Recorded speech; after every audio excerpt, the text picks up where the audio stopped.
Ja, jawel, ik heb hem al aangevraagd.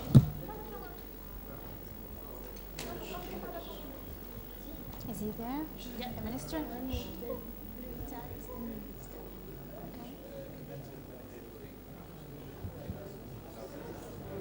love you.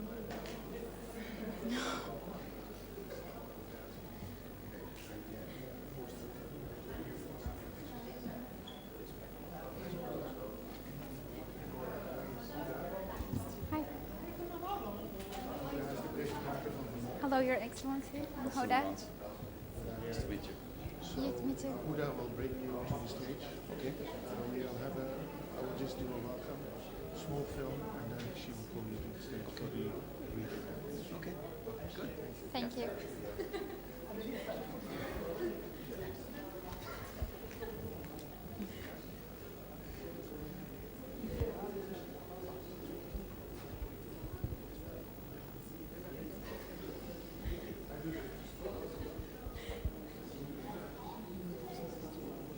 Shall we start? Yeah, shall we start? Okay. Elsa, shall we start? Okay.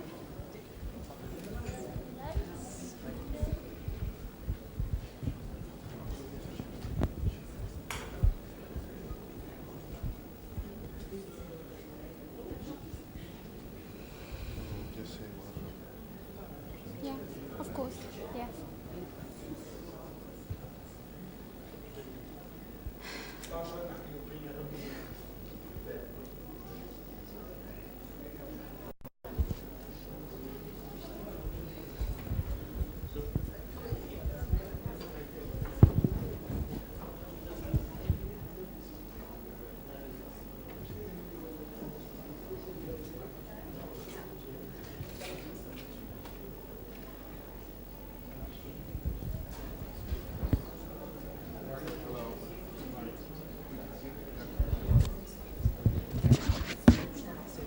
Press button.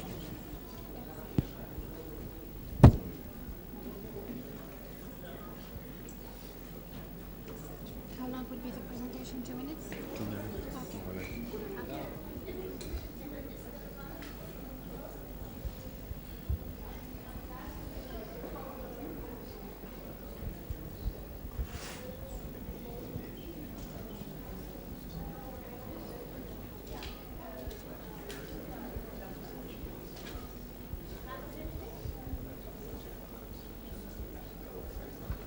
Laten we gaan.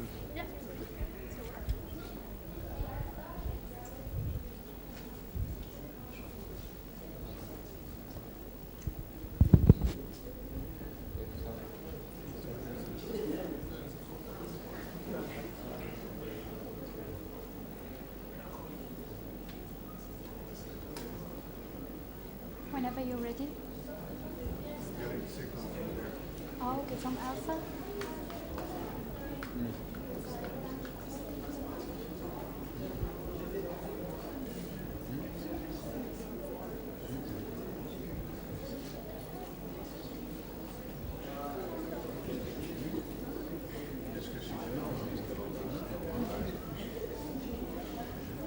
Wachten we toch even.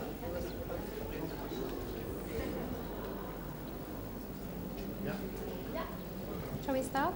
Yeah. Okay. Well, hello everyone. Welcome. My name is Huda Ayari from CapJC, the African Center for Training Journalists and Communicators.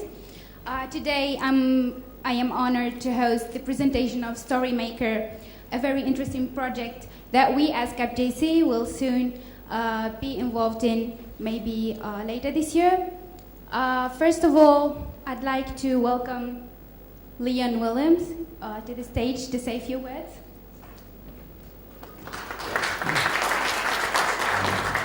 Welcome. Marhaba, masal khair, bienvenue, chers amis.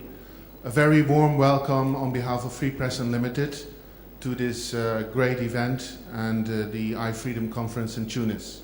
A special welcome to His Excellency, the Minister of Foreign Affairs of the Netherlands, Mr. Frans Timmermans, and also to all the delegates from the country representatives, and of course, the Internet Freedom Friends, the international NGOs involved in the Internet community, dear friends and colleagues. So, I'm really honored to present to you one of the greatest projects that we've been involved in lately. It is intended to provide a more professional, more secure, and a more open environment by allowing your mobile phone to become like a reporting center for all the news stories. And I'm now going to call the launch of StoryMaker.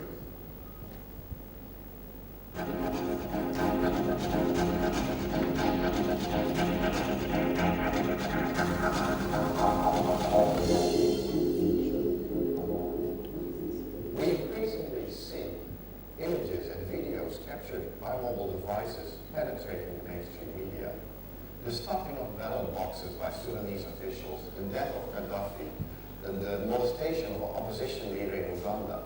These are all images that were brought to us via the mobile phone. You're talking about an HD camera, an editing station, a broadcasting tool, and now it all fits in the palm of your hand. The images are there because there are always mobile phones at the scene. But now we want to include citizens' perspectives on the news. And to do that, we want to improve the quality of the content people share. What StoryMaker does is helps you, the user, take better control of the great capacities of your mobile phone. StoryMaker contains two things. On the one hand, it has lessons in journalism, security, audio, photo, and video to enable people to be safe and do good journalism. On the other hand, it has a whole editing suite, enabling people to capture images, edit them, and upload them safely and securely from their mobile phones. Regular people every day who've been living it their entire life can now tell us why they're trying to overthrow Assad, why they need better support for droughts, what we can do to stop the epidemic of AIDS in their community. StoryMaker is especially relevant for people who are living and working in areas that are not receiving objective news coverage, so they can bring their stories that are relevant to them to a global audience. We have the power, and now it's time to take responsibility for ourselves and tell our own stories and make a difference. Well, that was great. StoryMaker wouldn't have been possible. I was just saying that StoryMaker wouldn't have been possible without the crucial support of the Dutch Ministry of Foreign Affairs. And I'd like to seize the opportunity to welcome very warmly Your Excellency, Mr. Frans Timmermans. Please come to the stage. Hello. Hi. First of all, I'd like to ask you about your impression of StoryMaker project. I think this could be great. I think this could add a new flavor to all these people who are now filming things as they happen. Today in Turkey, wherever something happens and people want to share it with the rest of the world, they use their mobile phones. If they can edit their films, if they can add their comments, their own perspectives, it gets such a great boost. I think more people will want to follow. Yes, indeed. Why has the ministry supported StoryMaker? Well, precisely for this reason, because we see that people all across the world want to live in a free society, but unfortunately we don't have free societies all over the world. And we've seen in the last couple of years that the interaction between people across borders via the internet can create a dynamic that can bring freedom to countries. Tunisia is a case in point, where you can see, I wonder whether the horrible plight of Mohamed Bouazizi would have been known worldwide without mobile phones, filming things, without the internet, etc. So I think this is such a powerful tool for human rights. We need to enhance it. Yes. What do you hope it will achieve, the StoryMaker project? Well, I hope it will achieve that authorities worldwide, where they think they can still control public opinion, where they still can think they can control information, they come to see that it's better to let information flow freely and to reform their states, to have citizens who are free, who can make up their own minds on the basis of what they see, because there is no way even the most powerful, oppressive regime can stop the flow of information if tools such as these are applied worldwide. Well, this is great for people using social media worldwide. Are you personally active in the social media sphere? Yep. I use Facebook, so people join me on Facebook. I've got a fan page, so you can like it. And what I like about this is that my page is only slightly about policy. It's a lot about what is it a Minister of Foreign Affairs does all day, every day. Where is he? Who are the people he meets? What are the subjects he wants to talk about? When does he see his kids? What does he do? Yesterday I was at a rock festival in the Netherlands, Pink Bob, which is still going on today, by the way. You can see it online if you wish. So it just shows people what a person like myself does all day, and I think it's a way of only just slightly enhancing the democratic nature of governments. Thank you so much, Minister. My pleasure.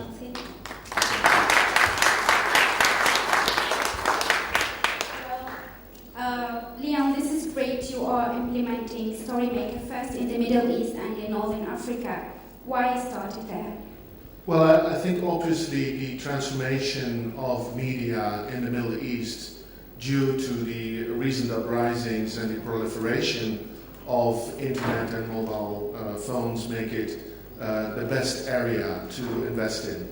And we've seen scores of bloggers, people who load information up to the internet, and we felt that by adding professionalization, explaining people about journalism values, giving lessons, and adding a tool would create the possibility for bloggers and activists to change from making stories by just holding the phone and being present at an event, and create stories. And so we decided, with the help of the ministry, to start this project in Iraq, Morocco, Tunisia, and Egypt as the first target countries. How do you think you can accelerate the use of StoryMaker?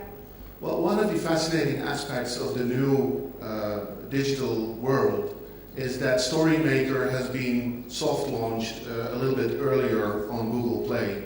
And in the last 30 days, already 5,000 people downloaded StoryMaker without us making any publicity for it.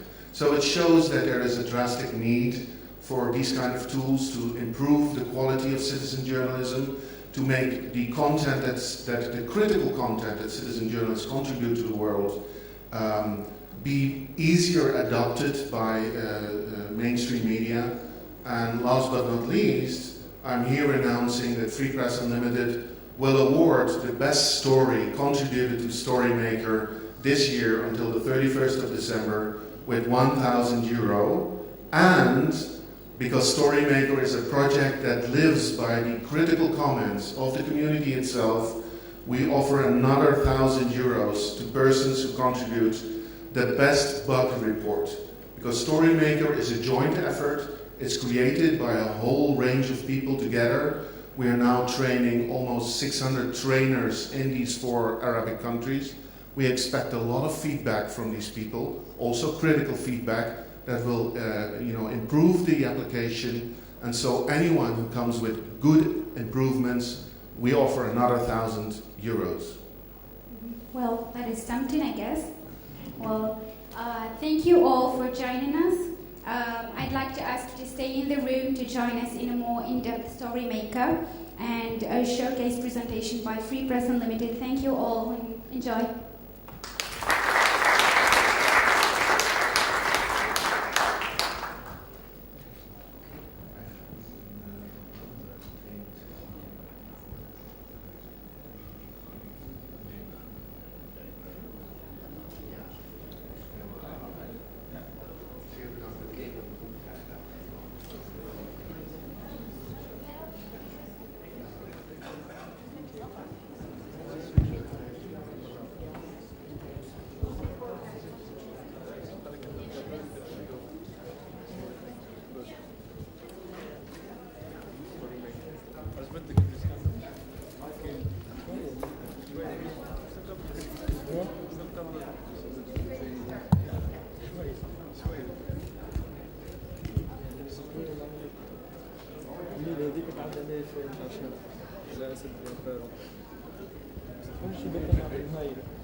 Hi all. Booyah! Hey, you're still here? That means you are really interested and you're not just here for the political interest. That's really good, right? So now we're going into some real story making. That's what we're doing, that's what we're about. So Elsa, can you give me the next slide? So I'm going to tell you a bit about this Creative Commons open source app where I would really like you to be part of. So the concept is that more and more people want power. People want information. People want to determine what their society looks like, and they want to be part of the conversation. In 1926, Bertolt Brecht, a German playwright, said, "The potential of radio can only be fulfilled if the listener can talk back." Well, right now, that's the case. You had your revolutions here, in Egypt, in the Middle East, but it's not stopping. Even right now, people are resisting power in Turkey, in Istanbul, in Gezi Park. And later on, we'll have a few StoryMaker movies from you that we made this week in Gezi Park.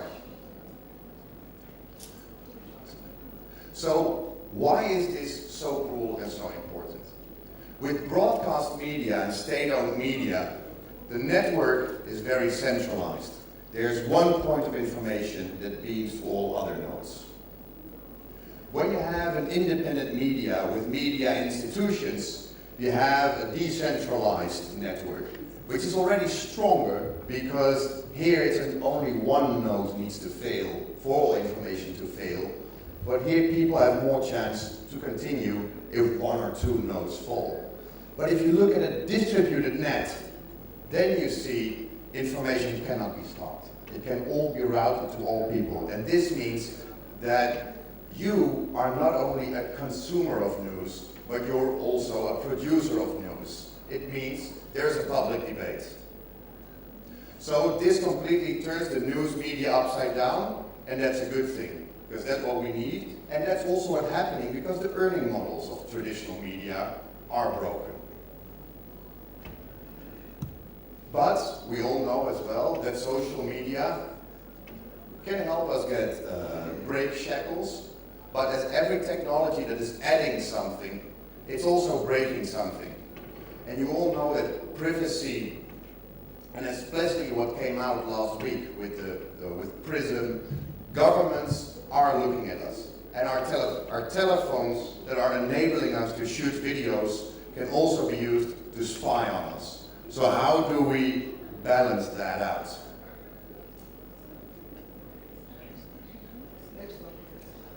Thank you. You're doing a better job than So, with mobile phones being available everywhere, Elsa, next slide. Doing this for you people. From Afghanistan to the Arab world, we were thinking, how can we train these people? Because we, as a media development organization, are used to going to a media outlet, sitting journalists down, and working with them on training. If we do the same with bloggers, we sit them down in one room, we'll have one day of discussion about what we will do and what political standpoints we all should have. And that's a good thing, right? But that makes training far more difficult. And furthermore, it can even be dangerous to put all these critical voices in one room, because you're making it an easy target. So we needed a way of decentralized training. And we've been looking at e-learning and m-learning. So who of you has ever done an online course? Okay, I'm going to ask you a question of conscience.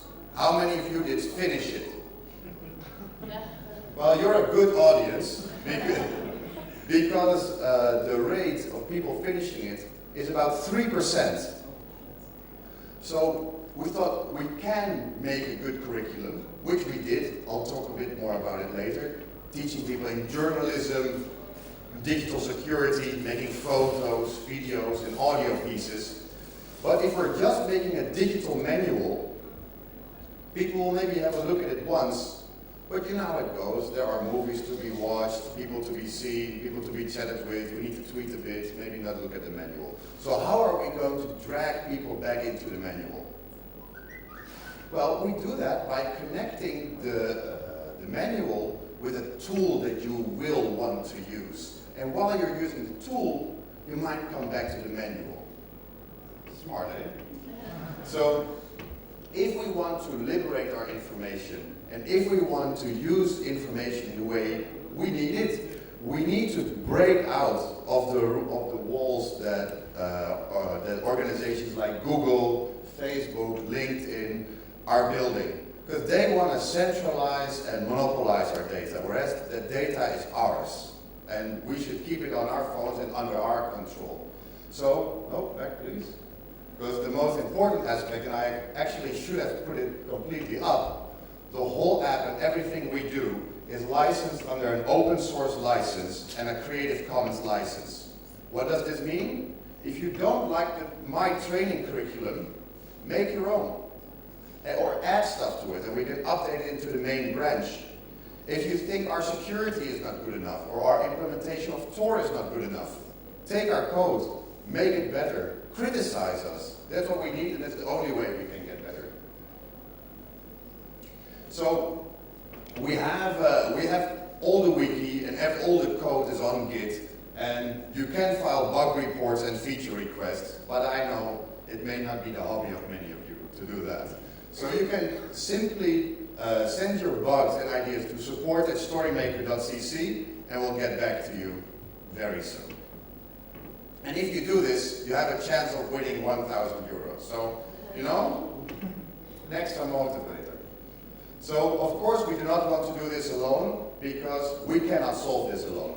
Mobile journalism is not done, is not developed yet. We don't know how it works, so we can only work together. So with the funding from the Dutch Ministry of Foreign Affairs and Radio Free Asia, with a group of organizations we started working and coding and preparing the curriculum, the Guardian Project, the heroes of secure Android coding, the people from Small World News and ICFJ, who have a lot of knowledge about journalism training, and us, who do everything also. And then we're going to, we did not want to push out a tool into the world and say, everyone just use it. That's why we're implementing it with the world's biggest blogger network that you probably all know, Global Voices. And in all the countries that we're implementing the app, we're doing it together with Sat al-Hor in Egypt, with the Independent Media Center in Kurdistan, Iraq, with the Center Ibn Rushd in Morocco, and with CapJC here in Tunisia. There is one organization missing from Tunisia here, which is actually Lam al Shamel, but I couldn't, am I pronouncing it right? I couldn't practice. So I couldn't find that logo. So this is a bit of the geographical spread, but we have been a bit eager. So we have also already run an implementation in Zimbabwe. So we want to help you tell your story and tell it to different people and try to use it in a way that you think it works. Let me quickly run you through the app. I'll do it very quickly. This is the app. So this is your phone. You have two choices. Go through the lessons, click, and you'll see lessons in journalism, security, audio, photo, and video. Every category is built up into small lessons. Click. So you look into introduction to journalism, social media basics, reporting basics, etc., etc. Click. Every lesson contains an introduction, swipe, a problem statement, swipe, background, swipe, things to remember, solutions, and small videos teaching you how you can use it, or should not use it. And to check if you really paid attention, there's a quiz. And if you think there are words in there that are like, what's going on here? There's a glossary. So, you completed the lesson. Good work. So now we're going to create a story. Click. Create a story. Boom. New story. So we're going to put in a working title, and we're going to choose a medium. With the StoryMaker app, you can make videos, photos, audio, and photo essays. So once you've decided upon what you want to do, you say, start my story. You can choose, however, different templates. So if you played a bit more with it, you can make profiles, breaking news, human interest stories. But let's just start with a simple template. So when you're starting the template, we're asking you to think about what you're going to do. Why? Because every person that is first starting journalism, how long training he had or not, the first time he goes and reports, will go up to someone and ask, what do you think about this? And that person will start talking for 20 minutes, and it's impossible to make an interesting item about that. So editing actually already starts while you're doing the recording. So first think about the content that you're going to do, tap start, but then also think about the interesting angle that you need to take. It's really not necessary to have one shaky medium wide shot. You know, it can be different, and we're going to do that. So we're putting a lot of information about the rules of thirds and to make interesting content. So, and the templates consist of different parts. So about action, the character, more information. Right. And once you fill all these up, you can go to the Order tab. Because this is where the magic sauce is, people. This is really where it happens. You can take the different parts and you can put them in a different order, but you can also trim the clips. So you do the editing that you would previously do on your computer, on your phone. Then you trim it, and then it's done. The good thing is that if you make a mistake, it's no problem, because the trimming is non-destructive. When you're done, you record a voiceover, and you can review whether you like it. When you're done, you go to publish. You can put a title, a description, you can tag it, use GPS or location or type your location, and can choose two things. Either export it locally to your phone, so that you have it on your phone, or you can publish it. When you publish it, you can upload it to Flickr, YouTube, or any third-party platform.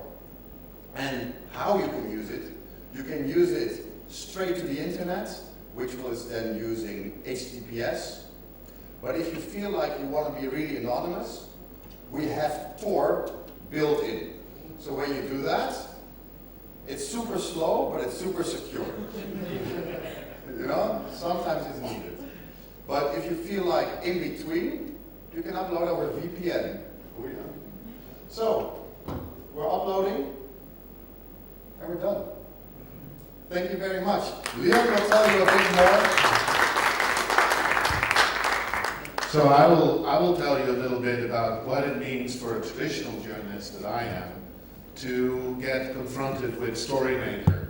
Now, I worked in television for 15 years, and when I learned television the first time, I was a videotape editor, actually, in my early days, which is now, you know, long time ago. And, you know, I learned to operate an editing suite, which cost $1 million, and was a room half the size of this room, full with equipment, and that was how video was produced.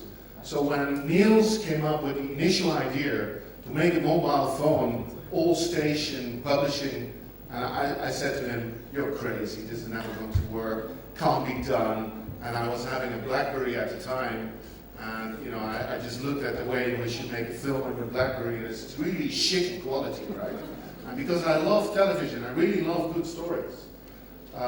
You know, for me it's really important. So can you go to the next slide, please? So one of the great things that I think is about StoryMaker is that it not only helps you to capture a single image better, but it's really a story maker. So how does video tell a story? It tells a story by segmenting it into different shots. Right? You cut up a scene. And one of the things that annoys me as a television producer, and I guess that many traditional media experts are thinking the same thing, if you see the mobile footage from coming out of Homs or Hama or Syria, and you see shaky images of people who see a smoking building, I want to get deeper. I want to see reactions. I want to see people who react, give interviews. I want to know more. And quite often, I say that StoryMaker is a potentially an app that can bring us to that new world where citizen journalists actually go deeper, not just witnessing, but actually telling us more specifics. So StoryMaker says, what kind of story am I making? And it's providing different options in its background on how to do that. We have news stories, of course. Can you go back, please? News stories, you have features, you have a background documentary about drought, or you have sports, and they require different ways of telling a story. So there's profile stories like this, the news event, we all know about it. This is actually the failure of trying to pump Sandy out of the metro subway in New York City. And this is the fireworks in Libya. So the StoryMaker tells you, how do I get a good shot?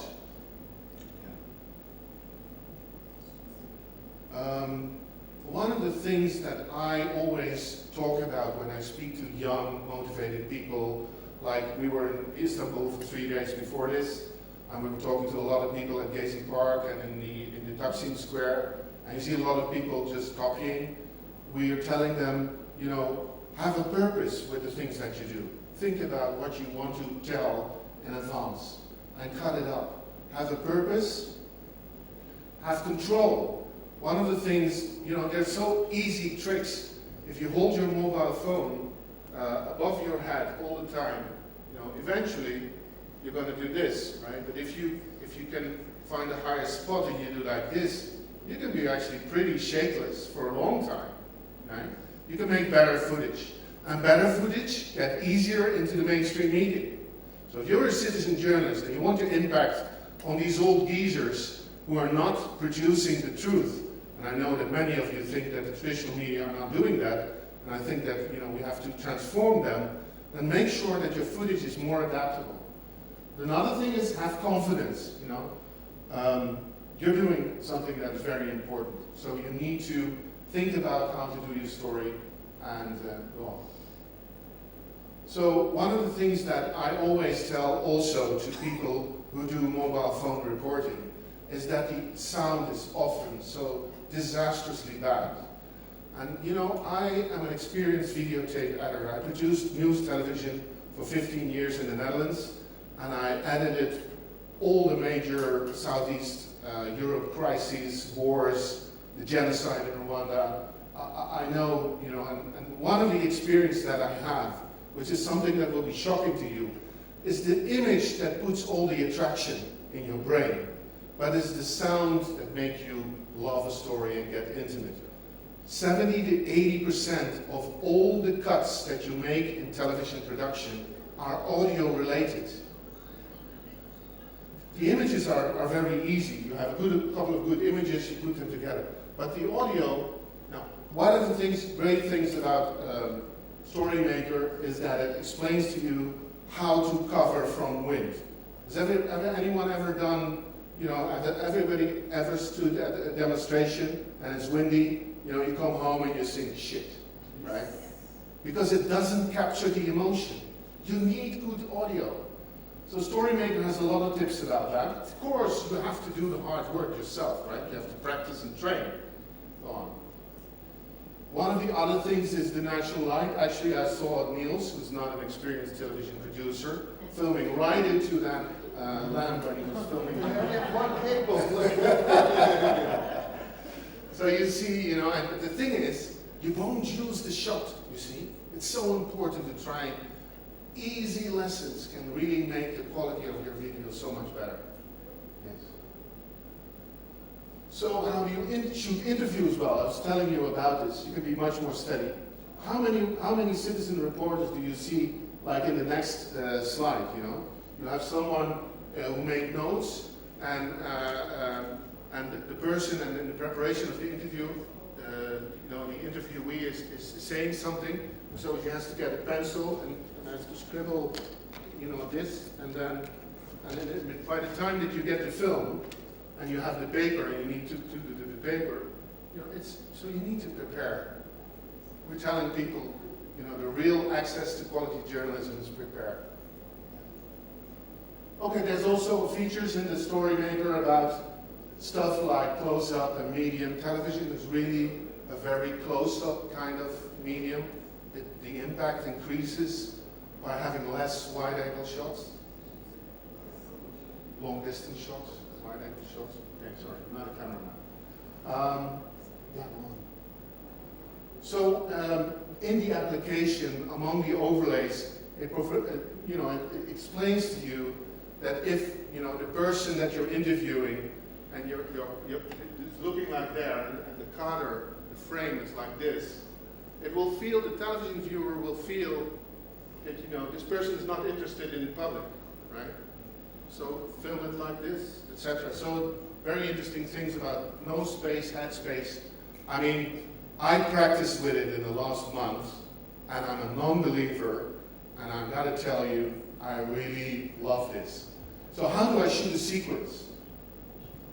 Okay, so there's in the more advanced stages of StoryMaker, you can get answers to who, where, what, how, why, and how to do that. It learns you how to break up your scene, and it tells you a lot of things to remember. Now, I won't go into all of that.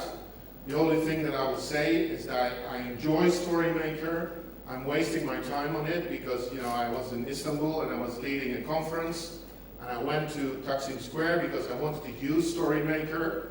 I'm not a professional cameraman, I'll warn you, but I made on StoryMaker the following clip. This is before the Taksim Square was evicted.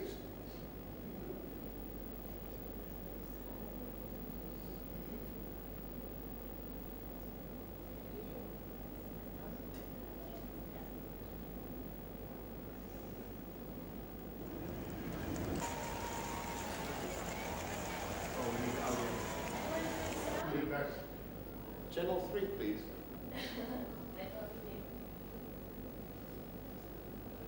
And this is actually a vigil for the people that were killed or wounded.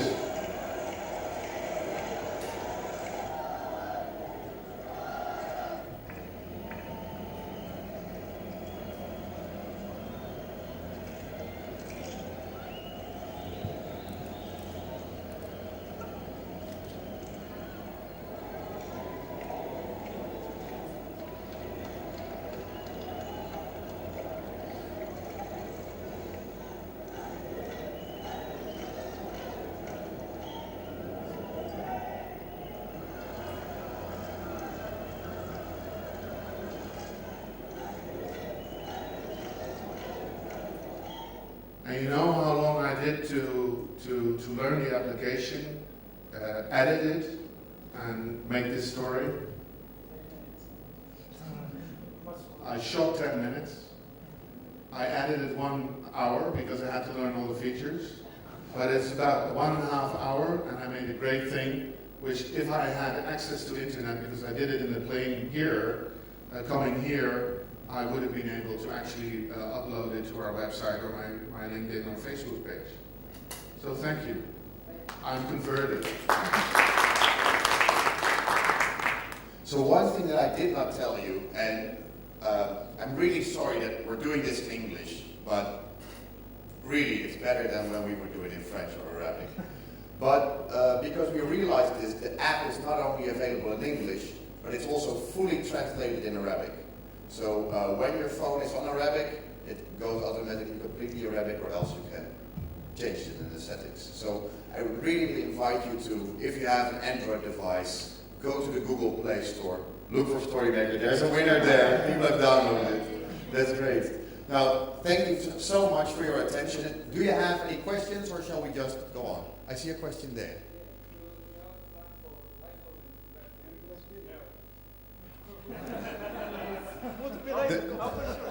That was a very short and rude answer, but it boils. So, BlackBerry and Android are not based on open source software. That means that we do not know what happens inside the phone. Maybe, or actually we can now say probably, someone is looking at what you're doing. And we want to make sure that that's not happening. Furthermore, it's possible to install software from another source on the Android phone. With Apple, you have to go through the App Store. And if they want to refuse it, they'll just refuse it. And we do not want to put a lot of hard work and time of a community in something that one big American company says is not relevant.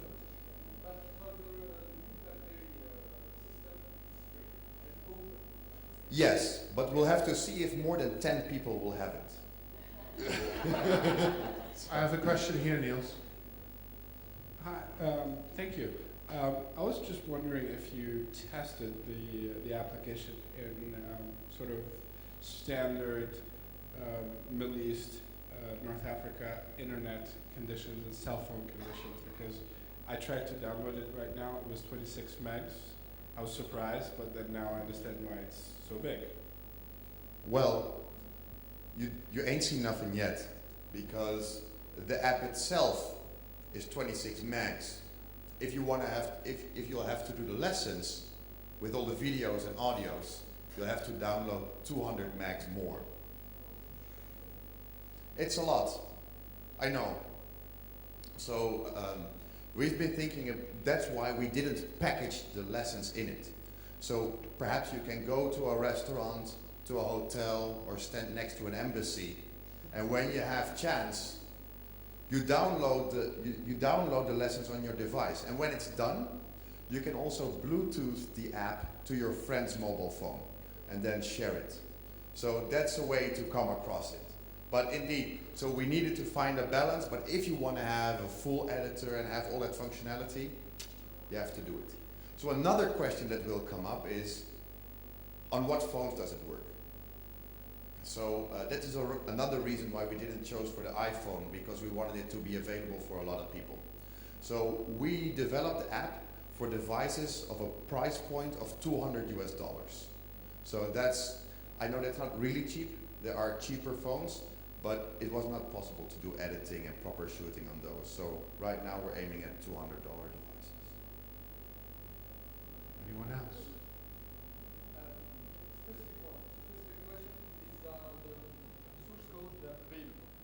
GitHub, everything. Download it, edit it, commit, or fork it. Whatever you want. What about you? You had a question? No, not really. Okay. Leon. Oh, sorry. So if I understand well, you're trying to distribute the sources of news, but at the end you suggested uploading the content to Facebook and LinkedIn and all the centralized places. Won't you go into? Because even though I would like to have a completely distributed net where we're all hosting all our data, that's not the reality right now. And although we're pretty idealistic in developing this, but we also know that right now we need to get the information out to a lot of people. And that will not happen if we upload it to diaspora. So even though there is an option to download it to your server or another server, you can choose where you want to upload it to, but the default is YouTube. Well, I mean, I think that, for us it was important to provide choice and not to link the app to a fixed distributor, etc. So we hope, and as an organization, we actually support the creation of much more platforms throughout the Arab world that can function as aggregators for content. And you see that happening now. Now, that is available and possible within the features of StoryMaker, you can choose to upload to a designated contributor. I mean, in the end of the day, it is even possible to start a citizen journalism news agency built like this. But of course, we didn't want to prescribe what everybody's going to do with it. We want to see what people want to do with it and then assist in the further perfection of it. That's why it's a process. Or you should say not process, but? I don't have, a question, but sort of a comment and or a remark. This app is not just about delivering a story. I think with time, it's going to modify journalism, how people report stories. So I think with time, if it becomes more accessible to a bigger number of people, I think it's going to modify and change how journalism functions. So, yeah, let's hope so. And to do that, so we have a lot of different ideas of how this app should go forward, like doing more encryption on the phone, but also providing the functionality of blurring out faces. Actually, we're expecting to integrate that next month. But we also want to integrate verification methods so that you can, that the GPS location and the network location is encoded into the video so that you can really use it as proof. But for now, we're focusing on making the app completely stable, which it's not, on all phones, all devices. So that's why we really need people testing it. And the way we want to develop it too, we need cues from people like you. So that's why we're training with these training centers in these areas, because we want to hear from people. How do you use it? How do you improve? And that's the only way we can go forward. Was there questions there? Or?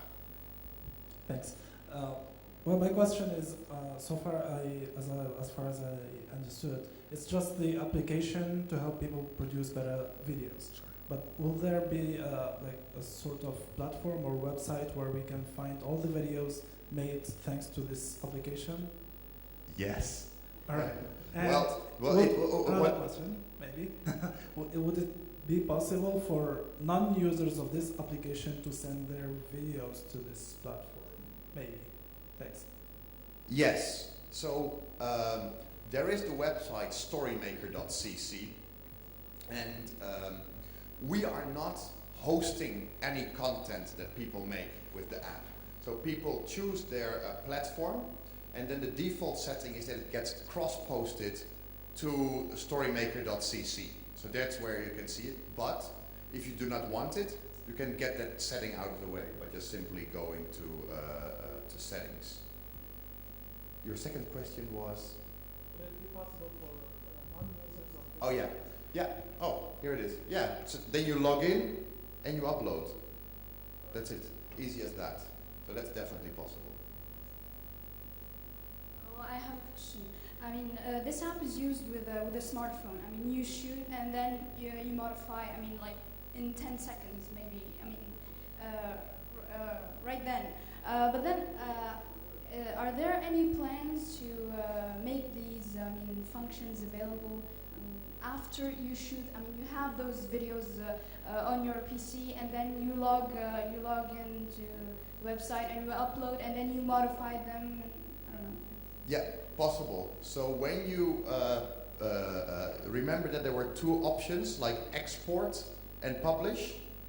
So when you only press export, then you export it locally, and you can share it over direct Wi-Fi, Bluetooth, or you can just put your cable in your PC, and then you can edit it there.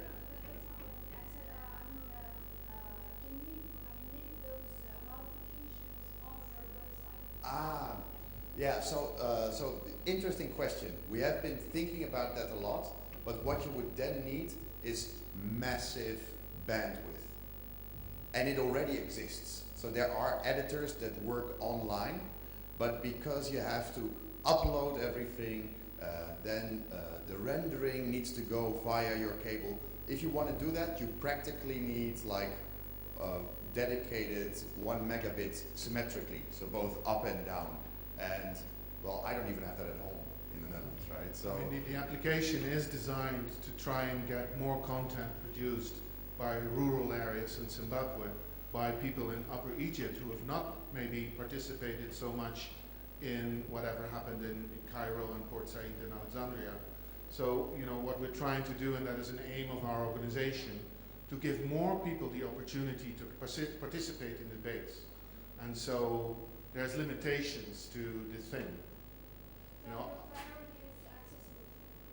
accessibility and getting more stories. I mean, the international news media, because of the enormous financial pressures, are cutting down on correspondence, are cutting down on regional bureaus. So the content is getting less and less diverse. I mean, this is a global trend. So citizen journalists, to a certain extent, fill this vacuum, but they are more urbanized at this moment. So if you want to know what rural women in Zimbabwe may decide to still vote for Mugabe, you know, or try to understand what is going on there, you know, you need these kind of people, and that's exactly, you know, we did a training with women in rural Zimbabwe, and they're using it, they're uploading stories. I mean, it's great. So we can talk about the app for many more hours, and probably we will, but just ask us during the conference or afterwards, and right now we can let you go. Thank you very much for your attention.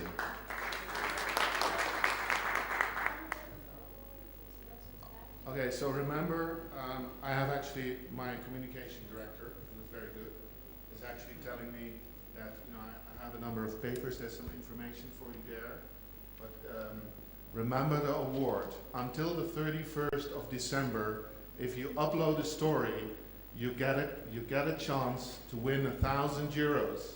That's a new high-end smartphone plus credit.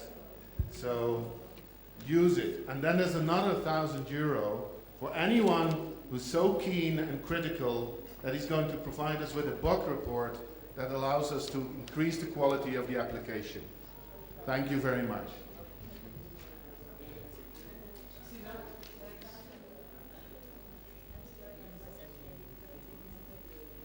And just for your information, the project with CapJC to train people in Tunis is not starting until after Ramadan, so it will be the second part of the year in Tunis. So talk to Huda if you want to be part of that and see if you can.